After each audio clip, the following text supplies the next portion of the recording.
Buenas tardes, soy la doctora Eloísa Asia Sánchez Vivar, soy médico adscrito al Servicio de Radiología e Imagen del Hospital de Oncología del Centro Médico Nacional Siglo XXI. El día de hoy vamos a hablar sobre la anatomía y signos de malignidad en resonancia magnética de mama.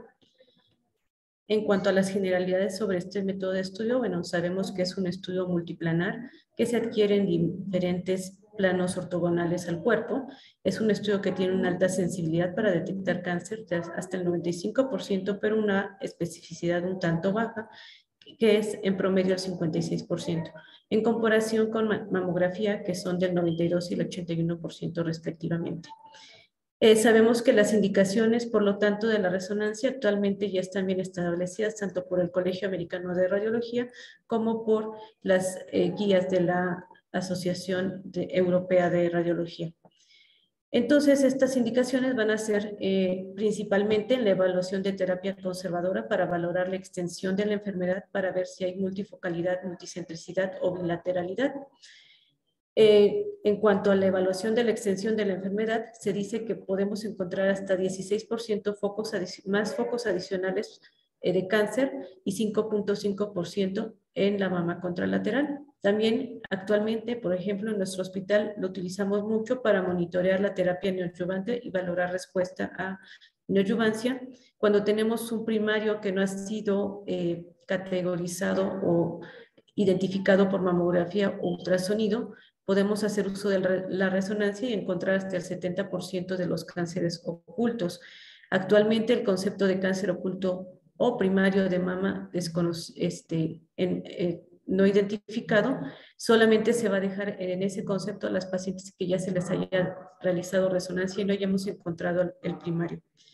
Actualmente, además, en apoyo al screening en pacientes con alto riesgo, llámese alto riesgo, pacientes que son portadoras de algún gen, como BRCA1 o BRCA2, o pacientes que han sido radiadas en el tórax y que tienen mayor riesgo de presentar cáncer de mama, o bien pacientes de la raza negra o bien judía.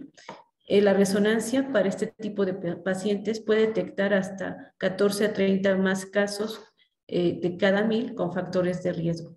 También cuando tenemos una paciente que ya ha sido operada y tenemos un margen positivo, la resonancia puede darnos hallazgos adicionales con un valor predictivo positivo del 34 a 55%.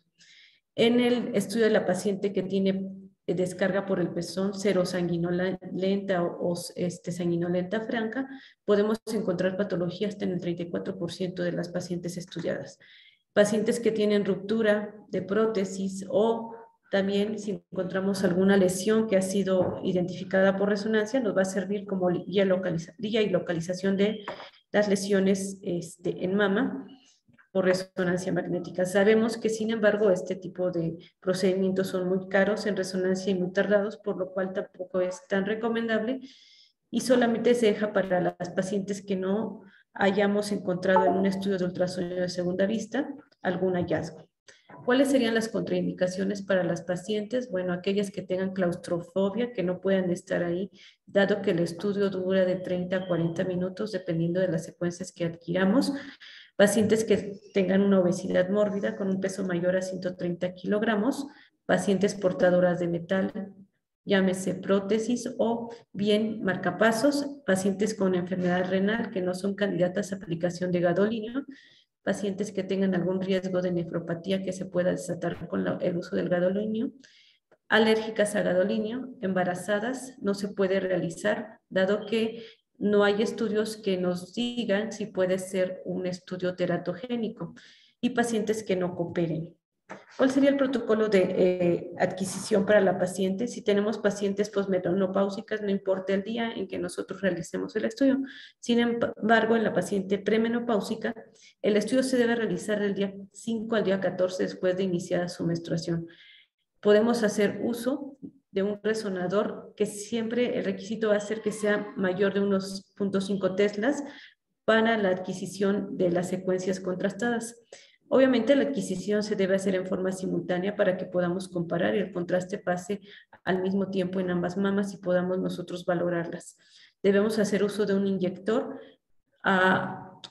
y aplicar gadolínio a una dosis de 1.5 milimoles por kilo. La paciente se coloca en el resonador con una antena de mama y debemos nosotros ver que la paciente esté cómoda, que las mamas no contacten con la antena para que no haya artificios, y debemos nosotros establecer nuestro protocolo para adquisición de las lesiones. El protocolo que nosotros utilizamos en oncología son imágenes ponderadas en T1 espineco, T2 con y supresión grasa, secuencias en 3D ecogradiente en T1 con supresión grasa y contraste, y el postprocesamiento en 3D durante la inyección de contraste con 5 o más adquisiciones posteriores. También hacemos reconstrucciones de estas fases contrastadas que a continuación vamos a ver. Ahora bien, ¿cómo podemos nosotros traspolar la anatomía de la glándula mamaria? Hay que recordar que la glándula mamaria es un órgano par que está en el tórax anterior y que va de la segunda a la sexta costilla. Su límite medial va a ser el borde externo del esternón y su límite lateral va a ser la línea axilar anterior. Partiendo de esto, la paciente se coloca en la antena para mama y debemos tratar de abarcar toda esa zona y que no contacte. Ahora bien, ¿cuál es la composición interna de la mama? Si nosotros hiciéramos un corte sagital de la mama, vamos a tener que de superficial a profundo vamos a encontrar la piel y luego vamos a tener espacios dentro de la glándula mamaria. Estos espacios van a estar dados por una fascia, que es la fascia superficial, que es esta línea blanca del pectoral mayor, de la cual va a haber dos hojas, una hoja que será posterior y otra que será anterior. De esta fascia van a emerger estas estructuras llamadas ligamentos de sostén, que nos van a dar propiamente la estructura de sostén de la mama.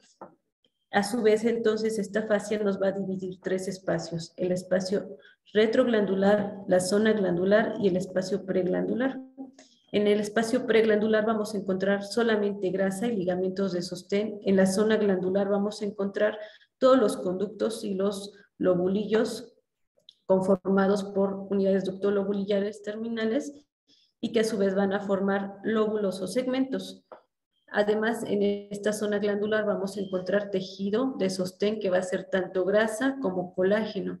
Y en la zona retroglandular vamos a encontrar solamente grasas y ligamentos de sostén. Si nosotros traspolamos esto que conocemos de la anatomía de la mama a la imagen, pues va a ser más fácil identificar alguna lesión en alguna estructura de ellas. En la zona glandular vamos a encontrar, les decía, los conductos que van a iniciar desde el pezón y que se van a ir ramificando para ir formando las partes intra y extralobulillar del conducto, así como los conductos terminales.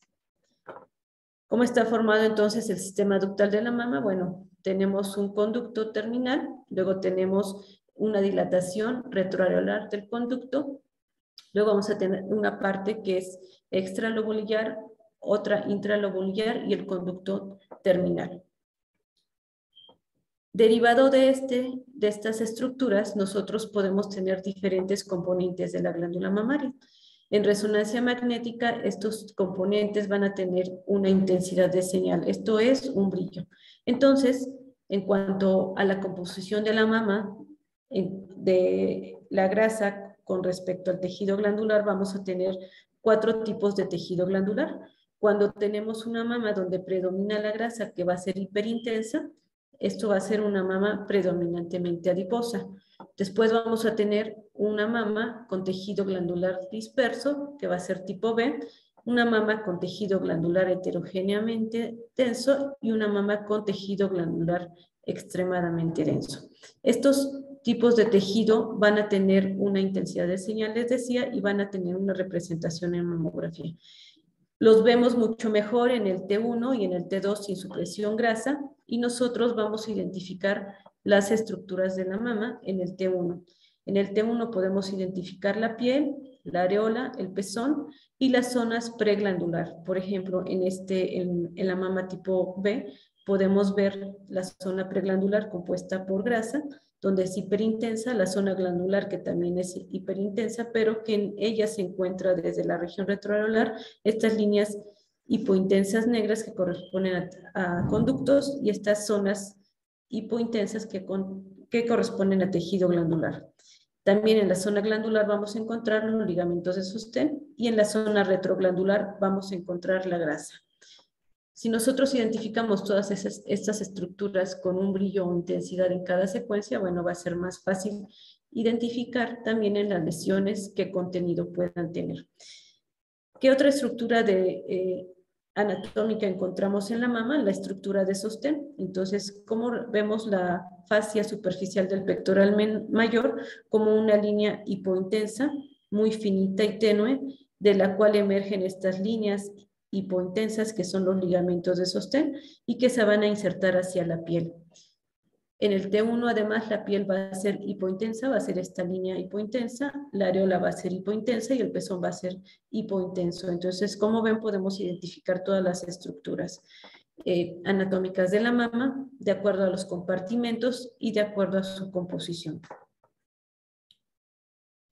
Luego vamos a tener que si nosotros aplicamos medio de contraste, que debemos adquirir durante 5 minutos, podemos ver cómo refuerza ese tejido glandular. Entonces vamos a tener mamas que tengan un mínimo reforzamiento, es decir, que casi no se vea contraste dentro del tejido glandular, como es en esta imagen, aquí arriba. Luego a la derecha vamos a tener mamas que tengan un leve reforzamiento. En esta otra imagen, abajo, mamas que tengan un reforzamiento moderado y un marcado reforzamiento tisular de fondo. Esto es muy importante porque ese reforzamiento en algún momento nos puede ayudar o nos puede confundir con lesiones. ¿Cuáles serían los protocolos de adquisición que nosotros utilizamos en oncología? Tenemos un T1 en Spineco, en el cual en este tipo de adquisición vamos a delimitar la estructura de sostén de la mama, el tejido glandular de la grasa. La característica de esta adquisición es que tiene un tiempo de repetición y de ecospin bajo y nos sirve para que los líquidos se vean hipointensos y la grasa hiperintensa. Aquí podemos hacer una mnemotecnia. En el T1 el tejido glandular se va a ver igual hipointenso que lo haría, por ejemplo, una lesión líquida, o las estructuras que contengan líquido van a ser hipointensas. En esta secuencia, ¿cuál va a ser su utilidad? Que vamos a ver la anatomía completa de la mama. Podemos ver de pronto necrosis grasa, que va a brillar, sangre, que también va a ser hiperintensa, o detritus, como son material proteináceo y sangre dentro de los conductos. Entonces vamos a delimitar en el T1 la piel, la areola, el pezón, y si nosotros queremos buscar lesiones intraductales, vamos a irnos atrás de la región, atrás del pezón en la región retroareolar, buscando esas líneas hipointensas que se van ramificando y que corresponden a conductos. El tejido glandular se va a ver hipointenso. En la zona glandular vamos a tener además zonas hiperintensas que son tejido adiposo. En la zona preglandular podemos delimitar el borde anterior del parénquima glandular, los ligamentos de sostén y la grasa preglandular. En la zona retroglandular vamos a encontrar el borde posterior del parénquima glandular delimitado por la fascia del pectoral y solamente debemos encontrar las estructuras de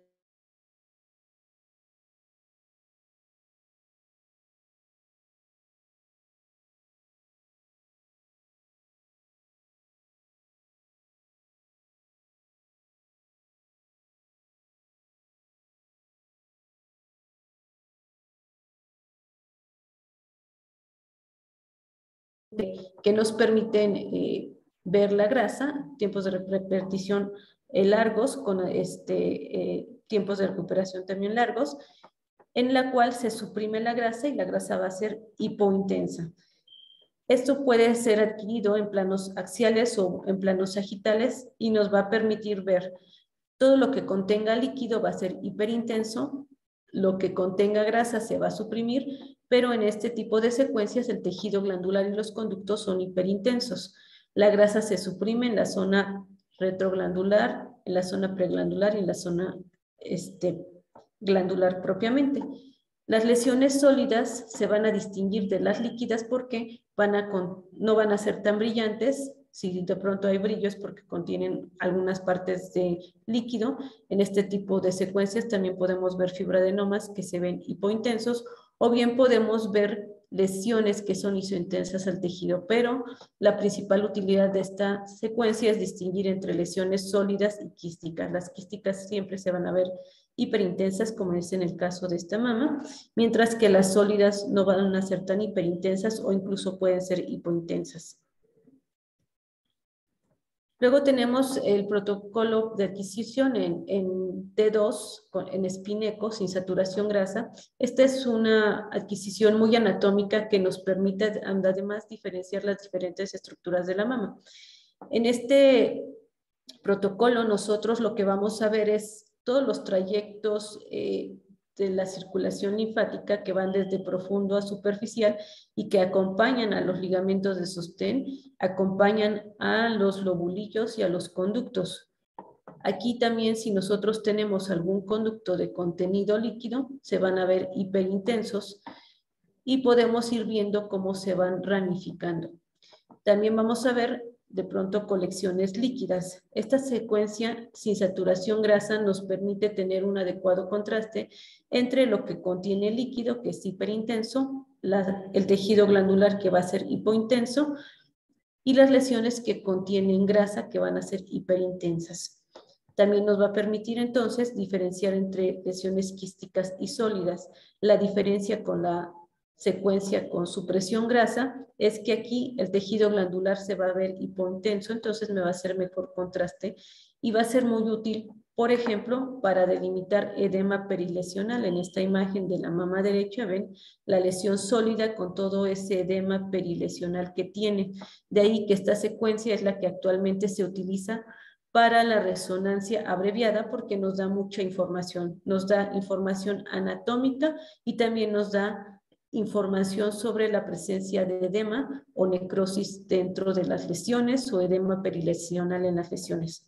Es muy útil, por ejemplo, en la mama tratada, en este caso de la derecha, donde vemos una mama que ya ha sido tratada en el cuadrante superior interno, en la cual si nosotros viéramos este tejido cicatricial se vería denso por mastografía, muy grueso hipocoico por ultrasonido, pero en la resonancia podemos desmenuzar todo ese tejido que podría causar alguna equivocación en los otros métodos de estudios. Aquí podemos ver que el tejido cicatricial va a ser hipointenso, el edema va a ser hiperintenso y las estructuras normales de la mama las podemos delimitar, como la grasa, por ejemplo, los ligamentos y los conductillos que puedan quedar ahí atrapados. ¿Qué características tiene esta secuencia? Es que tienen tiempo de repetición y de ecospin alto. Y tenemos secuencias de alta resolución. Las secuencias de alta resolución son secuencias que se ponderan en T1 con un tiempo de repetición y ecospin corto y que además se adquieren en 3D en T1, tiene una alta resolución, nos permite suprimir la grasa y nos permite ver los líquidos hiperintensos. También las lesiones que están altamente vascularizadas van a ser hiperintensas, como por ejemplo aquí vemos parte del corazón y del hígado que es hiperintenso por su contenido hemático. En esta secuencia vamos a ver la piel hiperintensa, la areola y el pezón hiperintenso, el tejido glandular, así como los conductos van a ser hiperintensos, pero la grasa se va a suprimir. Si estamos hablando de que es un T1, si nosotros tuviéramos una lesión líquida, se va a ver hipointensa. Sin embargo, si tenemos una lesión que tiene un contenido líquido hemático, va a ser hiperintenso. Esta de la derecha, por ejemplo, vemos en el T1 es hipointenso, en el T2 es hiperintenso y persiste hiperintenso en la secuencia de alta resolución. Entonces se trata de un quiste complicado. Puede ser complicado por sangrado o bien puede ser complicado por material proteináceo. Las lesiones malignas pueden ser isointensas o hiperintensas por su alto contenido hemático en esta secuencia. Y luego viene la fase dinámica. La fase dinámica vamos a tener 6 adquisiciones de las mamas. La primera va a ser precontraste, donde vemos que la grasa está suprimida, el tejido glandular es levemente hiperintenso. Y luego vamos a hacer la adquisición de la secuencia cada minuto, aproximadamente después de administrar el medio de contraste. Y cada minuto vamos a ir adquiriendo una secuencia de la mama. Las primeras 2 fases son las fases de entrada del medio de contraste y las 3 últimas fases es la salida del medio de contraste de la mama, de tal manera que aquí tenemos la primera secuencia, donde apenas está captando el medio de contraste, y es donde nosotros valoramos qué tanto reforzamiento de fondo tiene el tejido glandular. Luego tenemos la fase número 2, que es esta, la 3, la 4 y la 5. Todas estas fases de entrada y salida del medio de contraste se van a representar gráficamente y vamos a tener una gráfica con una línea horizontal en el plano de las X, en el cual va a ser representado el tiempo por segundos, por minutos. Y luego una línea en el plano de las Y donde nos va a representar la intensidad de señal. Entonces se va a graficar cada una de las secuencias. Por ejemplo, aquí tenemos la primera secuencia a los 60 segundos, en el cual ponemos este punto. La segunda secuencia tiene un segundo punto, la tercera, la cuarta y la quinta secuencia, y se va graficando cómo entró el medio de contraste. Derivado de esta entrada y salida del medio de contraste, vamos a tener una gráfica que va a adquirir el nombre de acuerdo a cómo haya salido el medio de contraste. En la fase inicial, que generalmente son los primeros 2 minutos, podemos tener una fase de llenado lenta, que es menor al 50% de la intensidad de señal de la gráfica, una intermedia que va del 50 al 90% y una rápida que va al 90 o más de la intensidad de señal. En la segunda fase, que es la fase tardía, si la curva continúa ascendiendo, se llama progresiva. Si la curva se hace plana, se llama meseta. Y si la curva desciende, se llama lavado. Entonces vamos a tener 3 tipos de curva de acuerdo a cómo salió el medio de contraste. El tipo 1 va a ser un llenado lento que va a ser continuo y que generalmente está en relación a lesiones benignas, a excepción de aquellos carcinomas que pueden ser de bajo grado o bien que pueden ser pequeños foquitos que están reforzando o bien que la paciente ya ha tenido una adyuvancia y cambia la curva. Tipo 2 con un reforzamiento temprano, pero con una línea que se hace recta y que se va a ser en forma de meseta. En bueno, pueden ser lesiones benignas o malignas, hasta el 60% puede ser malignas y el 40% benignas. Y el tipo 3, que es típicamente una curva que es maligna con un reforzamiento temprano y una curva de lavado que se llama washout y que es altamente sospechoso de malignidad. Tenemos otras herramientas como son la sustracción que nos ayudan mucho, por ejemplo, en mama densa, donde en la sustracción lo único que hace el equipo es hacer algo físico y matemático donde nos quita la intensidad de señal basal del tejido glandular y solamente nos queda la intensidad de señal de lo que contiene medio de contraste como son los vasos sanguíneos y las lesiones altamente vascularizadas. Y obviamente también podemos hacer reconstrucciones tanto sagitales, coronales y axiales de estos de las secuencias que tienen contraste para nosotros hacer la lectura más adecuada de las lesiones y del estudio en sí. Podemos hacer reconstrucciones de máxima intensidad de proyección, como es esta de la derecha, donde nosotros podemos en forma volumétrica valorar las mamas y ver la relación que puedan tener en algún momento en cuanto a volumen las lesiones con respecto a la mama. Ahora bien, ¿cuáles serían los signos de malignidad en resonancia? Sabemos que la resonancia lo que nos aporta es el realce, la vascularidad de la mama y de las lesiones. Entonces, en cuanto al realce, los 2 signos de malignidad que podemos encontrar son las masas y las lesiones no masa, que vamos a ver a continuación. Los demás son hallazgos asociados. Hallazgos asociados quiere decir lo que las lesiones le pueden hacer a la mama o al tejido circundante. Por ejemplo, si hay edema, engrosamiento cutáneo trabecular, distorsión de la arquitectura, si condiciona retracción de la piel, invasión al pezón, al pectoral mayor o invasión a la pared torácica, que son de los principales aportes.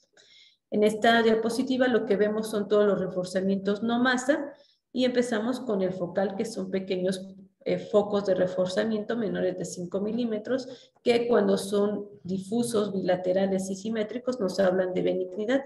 Podemos tener la afectación de un cuadrante, como en esta proyección es sagital, donde el cuadrante superior externo está afectado, podemos tener múltiples reforzamientos en la mama, reforzamientos lineales, difusos, un reforzamiento de toda la mama, o un reforzamiento segmentario que tiene una forma triangular con una base hacia el pectoral y un vértice hacia el pezón. Estos tipos de reforzamiento a la vez pueden tener un reforzamiento homogéneo, pueden tener reforzamiento heterogéneo o bien pueden ser múltiples anillos que están reforzando. Eso es en cuanto a la distribución y al reforzamiento interno de las lesiones no masa. En las lesiones tipo masa podemos tener tres tipos de morfología que son un nódulo redondo, nódulo ovalado y lo que no es ni redondo ni ovalado es irregular.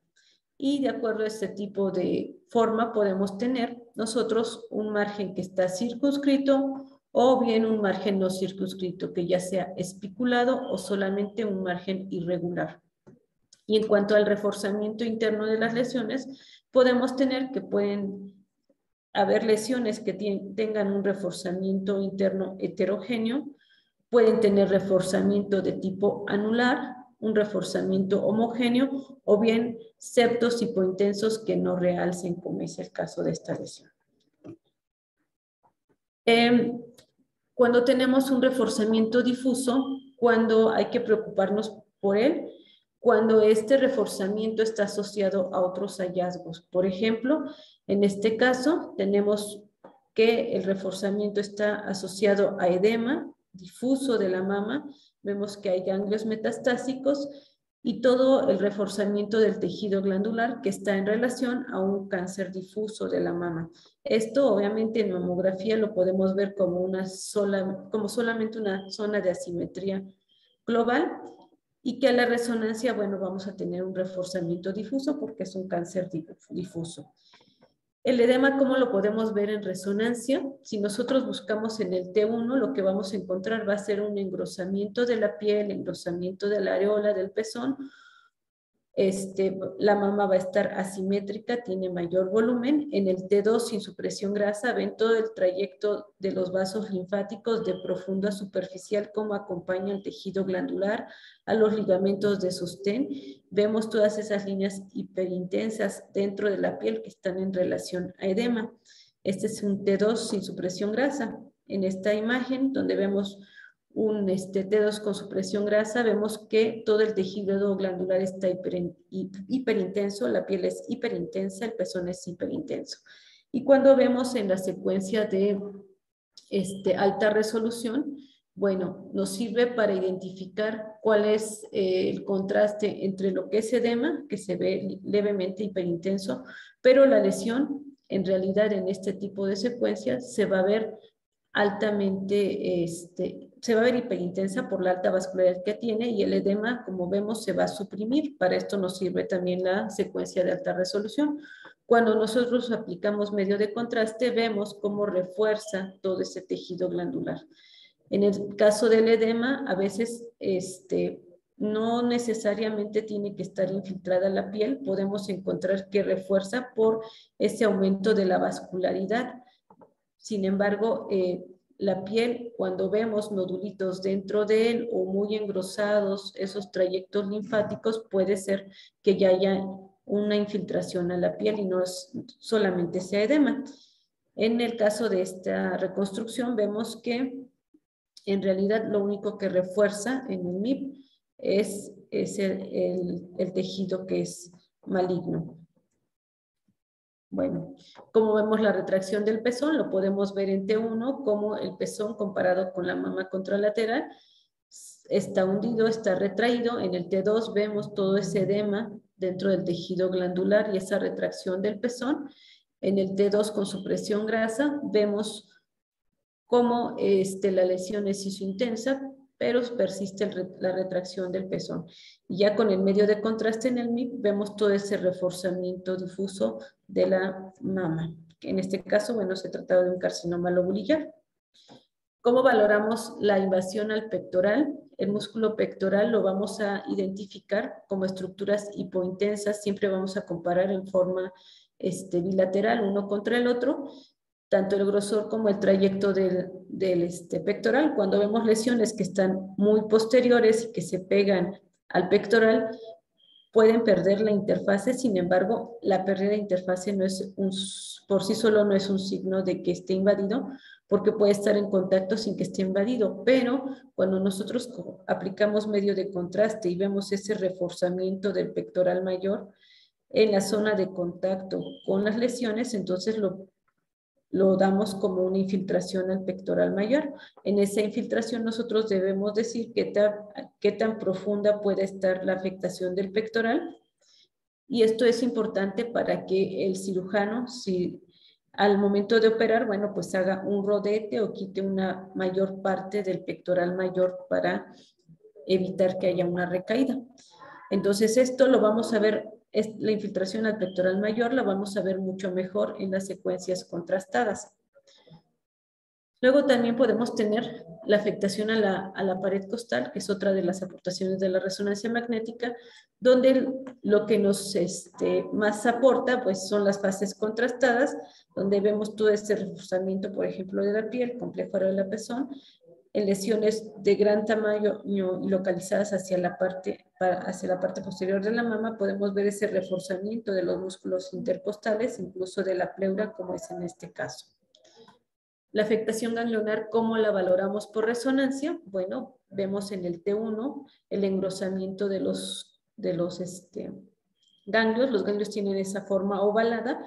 En el T1 la grasa va a ser hiperintensa, por lo tanto el hilio graso debe ser hiperintensa. Entonces nosotros comparamos una axila contra la otra, identificamos el pectoral menor y el pectoral mayor y en base a ellos identificamos los niveles ganglionares. El nivel 1 será entonces inferior y lateral al pectoral menor, el nivel 2 va a ser posterior, el nivel 3 va a ser superior y medial, y los ganglios de Rotter que va a ser interpectorales. Cuando nosotros en T1 vemos ese engrosamiento de la cortical y compresión del hilio graso, ya estamos infiriendo que ese ganglio es metastásico. En el T2 vemos, por ejemplo, la entrada hacia la cortical, vemos el vaso aferente y hacia el hilio el vaso eferente, y vemos cómo la cortical ya está engrosada y hay pérdida del hilio graso. Y en el T2 con supresión grasa, vemos cómo la grasa es, el hilio graso prácticamente está perdido en el ganglio, mientras que si lo comparamos contra el izquierdo, vemos que el ganglio conserva su hilio graso y su cortical. Si aplicamos medio de contraste, vamos a ver todo ese reforzamiento heterogéneo, ya sea en la cortical o de todo el ganglio, como es el caso. Este es otro caso donde vemos muy bien los tres niveles, el 1, el 2, el 3, y vemos que hay un leve engrosamiento y lobulación de la cortical comparado con el lado izquierdo, donde la cortical es delgada. Y luego en la supresión en el SPER vemos cómo se suprime el hilio, pero la cortical persiste gruesa e hiperintensa.